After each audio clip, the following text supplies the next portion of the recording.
yang heboh itu, yang Kiai sama Tubagus Fadil ke sini kan saya iringi kan sampai ke Jember, Magetan, Tebuireng, Lamongan, Sunan Derajat sampai ke Jogja, Gosuat, Pleret itu. Lah itu terjadi 4 kali insiden, 3 kali matikan lampu, yang 1 kali itu sampai gedor-gedor mau dobrak pintu itu.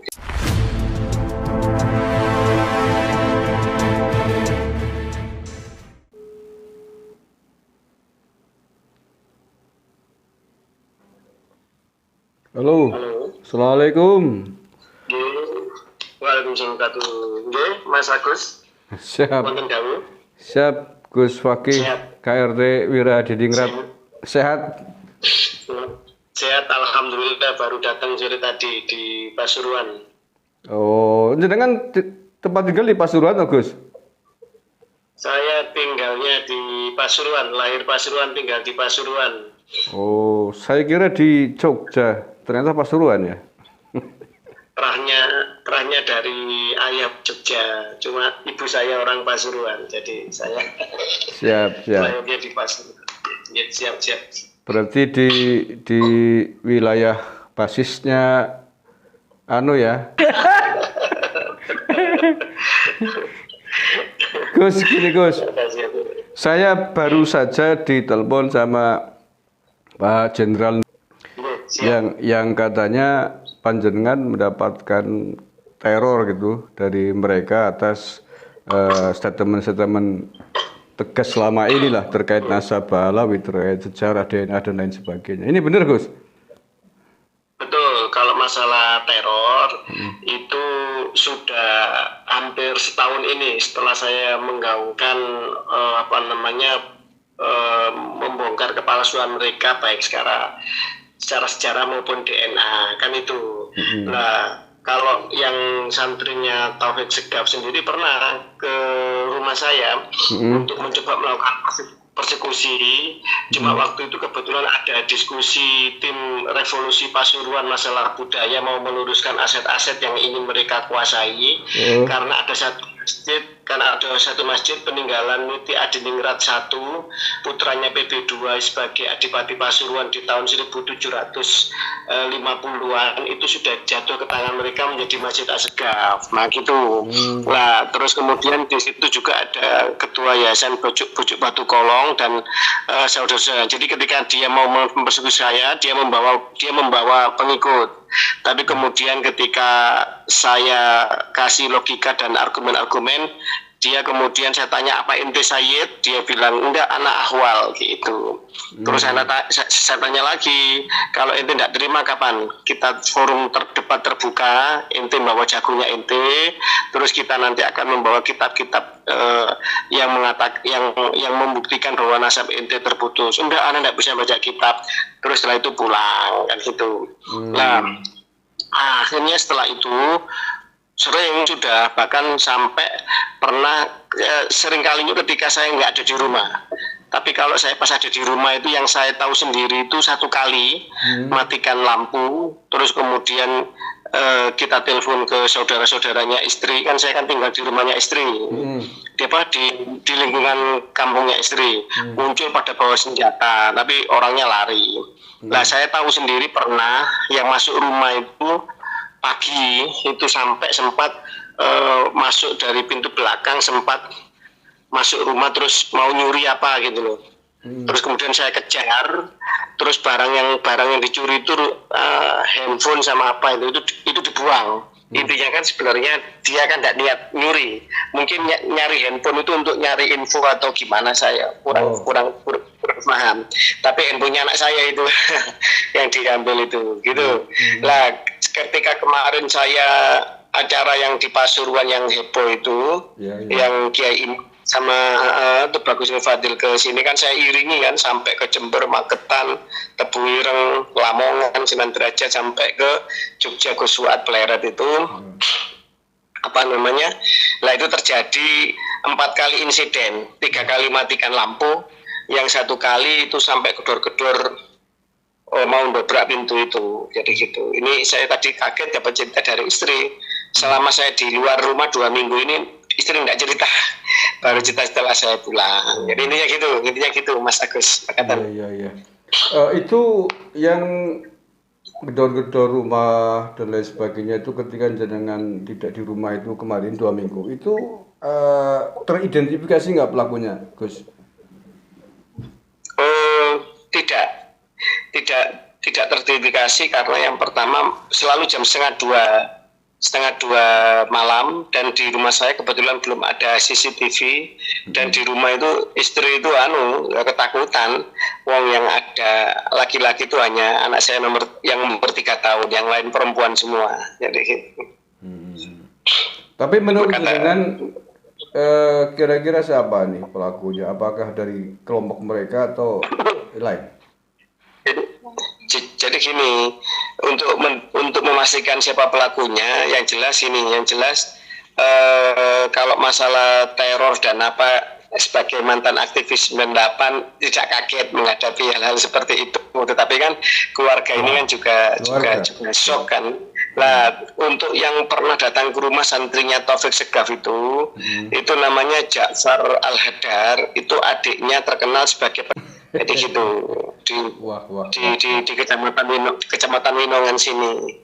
Mengatakan lah mengacu kepada yang level lokal saja, namanya Gus Huda bin Abdul Qadir dari Bani Sakarudin yang kemarin kita kholi, yang saya ngundang Kiai Imad dan Tubagus Fadil itu aja pada tahun 2019 pernah hampir diciduk sama polisi atas suruhan Taufik Segaf, dan juga pernah hampir, untungnya kemudian waktu itu kiai-kiai Pasuruan pada merapat, ya kan, dan akhirnya kemudian orang yang disuruh minta maaf, jadi gitu. Kok sesat di situ ya? Lah, mereka ini kan ya sebegitulah. Kalau ingin bukti bisa saya telepon, bisa saya kasih nomornya Gus Huda Pasuruan, yang waktu itu berkonflik langsung dengan mereka kan gitu. Kalau sesat di situ ya jangan tanya, cangkruannya sudah mengumpulkan banyak data, termasuk persekusinya pernikahan itu. Kira-kira jenengan pasca teror ini gimana antisipasinya jenengan? Antisipasi saya, jadi gini, tim saya di Pasuruan itu ada tim budaya, karena Pasuruan secara kebudayaan wilayahnya Keraton Surakarta, maka kami tim kebudayaan ini itu nyambungnya ke Keraton Surakarta secara koordinatif kebudayaan. Tapi untuk secara ke-NU-an kami juga banyak kiai-kiai besar yang juga istilahnya itu punya pasukan gitu. Tetapi pertanyaannya kan tidak mungkin pasukan ini kan menjaga 24 jam. Ya, betul. Tidak mungkin siaga 24 jam kan gitu. Pasti kita harus membutuhkan penjagaan secara pribadi sebagai antisipasi, maksud saya. Ya mungkin perlu koordinasi dengan Polres tempat, Gus itu. Begini, Polres Pasuruan sama Polsek, kalau Polsek jangan tanya lah, Polsek kan biasanya begitulah. Sementara kalau kemudian antisipasinya apa, terus kemudian itu ya itu yang saya katakan, memang posisinya memang saya ada di tengah lautan yang sangat anomali. Ada satu pendukung yang sangat yang sekarang mulai tercerahkan, kiai-kiai lokal, tapi satu sisi juga ada pendukung nekat yang takut tidak masuk surga karena bujuk rayu sama mereka.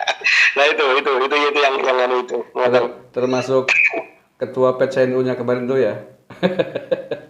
Ya, padahal Roy Suryanya sudah ke kita, ketua PCNU-nya memang ketua PCNU-nya sohibnya kebetulan sohibnya, dia keponakan mantan bupati, dia jadi PCNU karena dulu dukungan mantan. Tapi Roy Suryanya itu ke kita kemarin udah kita sowani sama Kiai Imaduddin sama Tubagus Nur Fadil. Ya itu tadi. Ya sekarang ini kan serba saling mencoba. Ya itu antara pro dan kontranya mulai mengeras itu. Iya. Gitu. Petanya seperti petanya.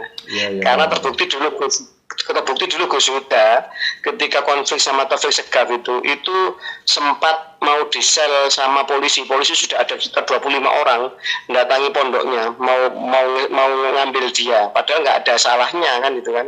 Terus yang pernikahannya Ali Maskur santri Sidogiri yang menikahi Fam Asegaf Asegaf Tahlega itu kan sempat disel semalam sama polisi atas perintah Taufik Segaf di Polres jadi gitu. Jadi kuku mereka sudah sedalam itu ke tingkatan aparat ya gitu. Jadi kan di kontak langsung sama Taufik Segaf pernah Gus dalam kasus-kasus terakhir ini. Jadi gini, Taufik Segaf, tapi kalau telepon langsung atau apa, saya yakin tidak akan berani. Karena apa? Karena saya insya Allah itu karena saya punya orang tua angkat Segaf ya, yang masih hidup. Kemudian mungkin dia sungkan kalau mau ngerecoki saya secara langsung, mungkin dia sungkan sama orang tua angkat saya yang Segaf itu. Tapi dan yang kedua, saya banyak tahu rahasia kelamnya para Habib terutama pernikahan mereka yang sangat tidak manusiawi di desa-desa. Itu kata. Oke lah Gus, saat ini sebelumnya gini Gus, mohon maaf ini saya merekam telepon dengan jenengan ini. Kalau beberapa saya ambil untuk jadikan konten ya, maksudnya biar publik tahu ternyata mereka mainnya kok kurang ajar pakai model-model teror segala itu. Gimana kira-kira nanti beberapa yang tidak mungkin ditayangkan saya potong lah, itu nggak mungkin, itu kan. Oh ya betul. Tapi secara umum yang bentuk-bentuk teror tadi yang mungkin penting itu. Ini gimana anjir? Boleh nggak apa ya? Boleh nggak apa-apa. Tapi intinya banyak di antara mereka sebenarnya yang baik, terus kemudian juga yang sudah istilahnya legowo lah, walaupun nggak jadi cucu Nabi nggak apa-apa, yang penting mengejar ketakwaan itu banyak sebenarnya. Termasuk yang kemarin itu ada screenshot sudah nerima ya, seorang Mbak Alawi perempuan dan pamannya yang Al-Habsyi yang tes DNA dan ingin mengakhiri polemik, kemudian ya sudahlah, kita terima bahwa ternyata kita secara DNA bukan nyambung ke keluarga Ahlul Bait Nabi, ya kita terimalah kan itu, dan biar selesai damai ya kan, nggak rame-rame. Ini banyak yang seperti itu sebenarnya, tapi ya yang cari makan dari agama dan kepentingannya perut, kalau nggak ngaku cucu Nabi khawatir nggak laku. Nah ini yang masih nasab dan nasib ya. Karena nasab menentukan nasib. Ya, salam kenal Mas Agus Ngapunten. Terima kasih banyak. Sami-sami Gus Wakih. Ini nanti saya sepil, saya edit yang mana yang perlu tidak perlu dipublik, mana yang aman gitu. Oh, nggih. Monggo. Mudah-mudahan doa. Gus Wakih, matur nuwun. Sami-sami. Monggo. Assalamualaikum. Waalaikumsalam warahmatullahi wabarakatuh.